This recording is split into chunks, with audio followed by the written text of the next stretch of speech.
Welcome to the Deep Dive, where we help you unearth some hidden gems from all your sources. That's right.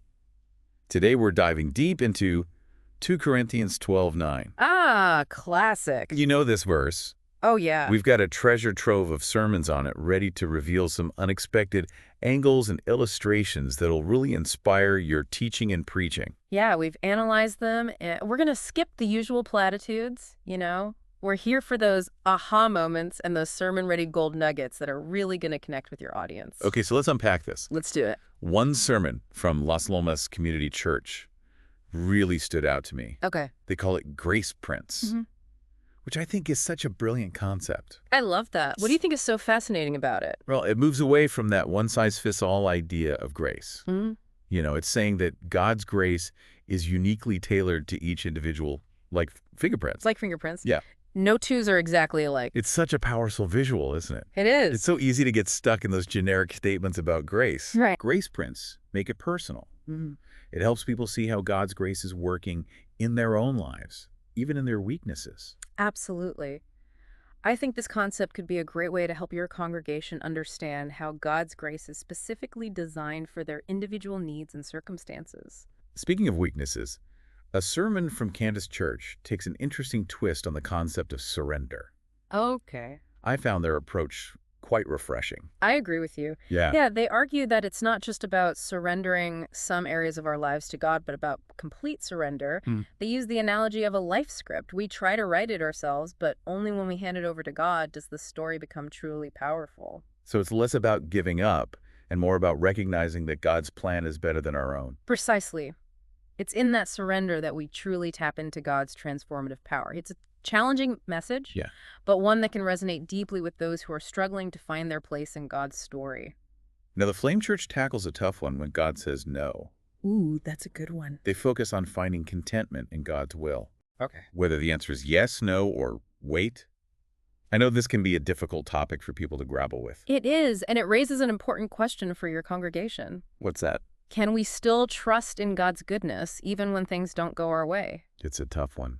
It is, and they use a pastor's personal story about infertility to illustrate finding strength in God's no, which is a powerful way to connect with those who are going through similar experiences. Sharing real-life examples like that makes these concepts so much more relatable, doesn't it? Absolutely. It helps break down that perfect Christian facade and shows that it's okay to wrestle with difficult emotions. It allows people to see themselves in the story and find hope in knowing that they're not alone in their struggles. It's a reminder that faith isn't about having all the answers, but about trusting God even when we don't understand. Another sermon that really resonated with me was from Quincy Free Methodist Church. Okay. They flipped the script on suffering, presenting it as necessary for spiritual growth. Wow. Which is a bold statement in a culture that often avoids discomfort. That's true. It certainly goes against the grain of our modern aversion to discomfort. Yeah. They challenge us to see trials not as something to avoid, but as opportunities for refining and deepening our faith. Right. It's not about seeking out suffering, Right. but recognizing its potential for transformation. That's a good point. It's an interesting perspective. It is. Instead of asking, why me? Maybe we should be asking, what is God teaching me through this? Exactly. It's about shifting our focus from our circumstances to God's purpose in our lives. Okay, here's where it gets really interesting. Okay, I'm ready. Liquid Church brings in a whole new perspective with inclusion. Oh, interesting. They talk about buried glory, suggesting that those with disabilities can uniquely reveal God's power through their perceived weaknesses. I love that metaphor. It challenges us to rethink our assumptions about disability and to see the potential for God's grace to work in unexpected ways. It can be a powerful message for your congregation, encouraging them to see the image of God in everyone, regardless of their abilities. They highlight the Apple TV series Best Foot Forward, about a boy with a prosthetic leg, as a great illustration of this concept in action. Okay. It's a heartwarming show that can spark important conversations about inclusion and the power of perspective. Using popular culture references like that can be a great way to connect with your audience and make these theological concepts more accessible. Now, Living Word Lutheran Church dives into another common struggle. Okay, what's that? Unanswered prayers. They propose that maybe God's no is actually better than a yes because it serves a higher purpose. Okay. That's a difficult concept to grasp, but it can be incredibly freeing. You're right. It requires a tremendous amount of trust in God's wisdom and goodness. Yeah. And to really drive that point home, they use a striking illustration. Okay. Prepare yourself. Okay, I'm ready. A woman who used a live grenade as a hammer for 20 years. Wait, what? A live grenade? Apparently, she had no idea what it was and was using it as a hammer. Wow. Talk about a wake-up call. It's a powerful, albeit slightly unsettling reminder that sometimes what we think we need isn't actually good for us. Okay, that's definitely a story that'll get people thinking. River City Calvary Chapel also takes on a tough topic, Okay. failure. They urge us to reframe it, arguing that what we see as setbacks, God sees as opportunities for his strength to shine through. Right. It's about shifting our perspective and understanding that God can use even our mistakes for good. And they tie in a familiar secular example, Michael Jordan and his famous Nike commercial about failure. Yes, that's what I was thinking Yeah. of. It's a brilliant tie-in to 2 Corinthians 12:9. It is. It shows how God can use what we perceive as setbacks to refine us, to make us stronger, and ultimately to reveal his glory through our lives. It's a message that can resonate with people from all walks of life. Absolutely. It's a reminder that we don't have to be perfect to be used by God. In fact, it's often in our weakness that his power is most evident. As we're going through these sermons, it's interesting to see how many of them are drawing on real-life experiences and even secular examples to illustrate these deep spiritual truths. It's really striking. It shows the power of storytelling, right? Yeah. It's one thing to talk about abstract concepts like grace and surrender, Right. but when you can ground them in relatable examples, they suddenly become much more tangible and meaningful. Exactly. Like that Michael Jordan commercial that River City Calvary Chapel mentioned.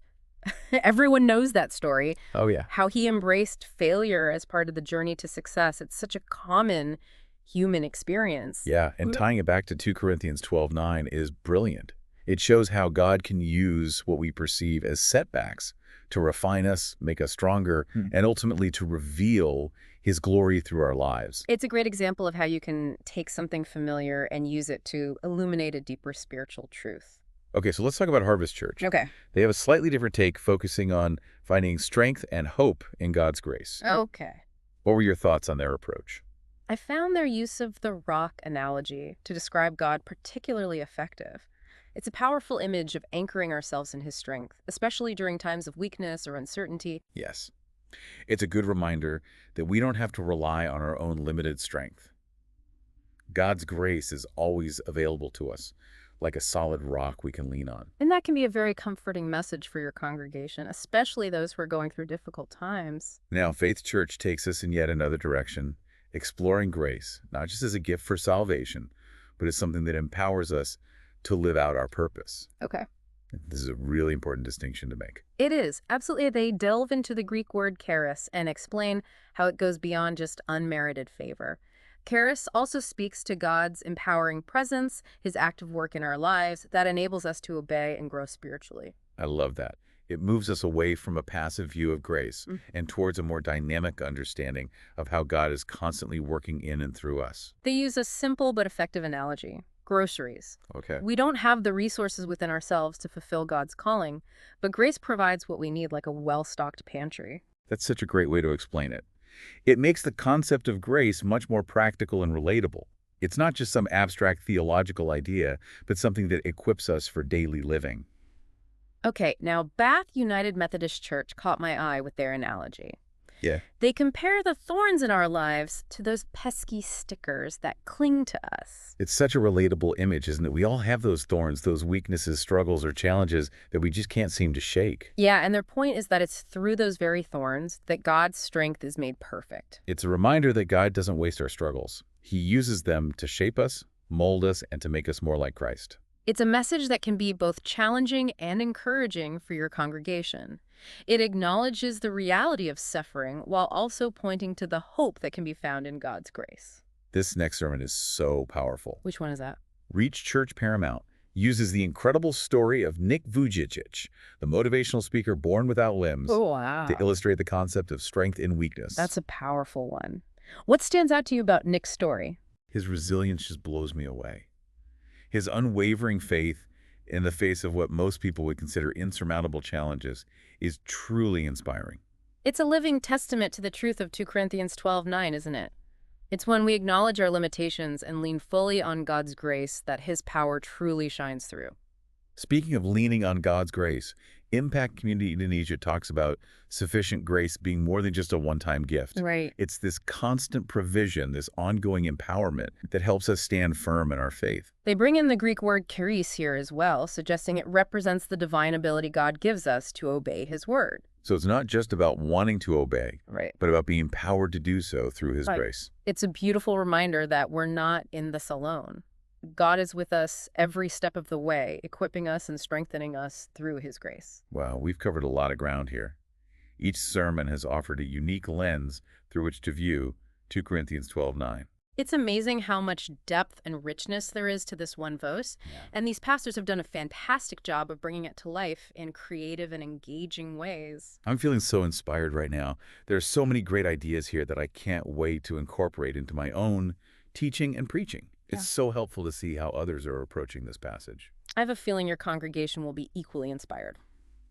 You know, it's been really encouraging to see how these pastors are going beyond just explaining the verse. Yeah. They're really digging into what 2 Corinthians 12:9 means for us, like personally, Yeah, they're not just giving us head knowledge, but helping us understand how this truth can transform our hearts and our lives. I think that's what makes these sermons so powerful. They're not just about theological concepts, but about real-life application. Absolutely. They're about taking the truth of God's word and letting it shape how we view ourselves, our struggles, and ultimately our relationship with God. And several of the sermons really emphasize that point, Hmm. like the one from Quincy Free Methodist Church about embracing suffering as part of the spiritual journey. Yeah. It's a tough message, It is. but an important one. It is. It's so easy to fall into that trap of thinking that the Christian life should be easy and comfortable. But that's not what the Bible teaches. Right. And Quincy Free Methodist Church does a great job of challenging that mindset. They encourage us to see trials as opportunities for growth and refinement. Yeah. And then there's Liquid Church with their message about inclusion. That one really resonated with me. Oh, yeah. The idea that those with disabilities can uniquely reveal God's glory is so powerful. It's a beautiful reminder that God's power is often made perfect in what the world considers weakness. And it challenges us to expand our understanding of what it means to be a part of God's kingdom. It's not about fitting into a certain mold, but about embracing the diversity of gifts and abilities that God has given us. And let's not forget Living Word Lutheran Church and their unforgettable illustration of the woman who used a live grenade as a hammer for 20 years. Oh yeah, talk about a wake-up call. I know. It's a stark reminder that we don't always know what's best for us. Sometimes we cling to things that we think we need, but God has something so much better in store. It's about surrendering our limited perspective and trusting in God's higher purpose, even when it doesn't make sense to us. That's such a key takeaway from all of these sermons, the importance of complete surrender. Yeah, Canvas Church really drove that point home. Yeah. They argued that it's not enough to just give God certain areas of our lives. Yeah. We need to hand over the whole script, trusting that he knows what's best for us. And it's in that surrender that we truly experience the freedom and power of God's grace. It's amazing to see how 2 Corinthians 12:9 can speak to so many different aspects of our lives. It is. Whether we're struggling with a personal challenge, wrestling with unanswered prayers, or simply trying to figure out our purpose. Yeah, this verse offers a profound message of hope and encouragement, reminding us that God's grace is sufficient for us no matter what we're facing. It challenges us to embrace our weaknesses, to see them not as limitations, but as opportunities for God's power to shine through. That's something I think we all need to hear from time to time. I couldn't agree more. This deep dive has been incredibly insightful. It's a reminder that the Bible isn't just an ancient text, but a living, breathing word that speaks to the deepest longings of our hearts. And 2 Corinthians 12:9 is a verse that will continue to resonate with us long after this episode is over. So to all our listeners out there who are pastors, teachers, and spiritual leaders, we encourage you to take these insights and weave them into your own ministries. Yes, challenge your congregations to think differently about God's grace. Encourage them to embrace their weaknesses and to surrender their lives fully to Him. Let's help people see 2 Corinthians 12:9 not just as a verse to memorize, but as a truth to live by. Until next time, deep divers, keep seeking, keep exploring, and keep allowing God's word to transform your lives.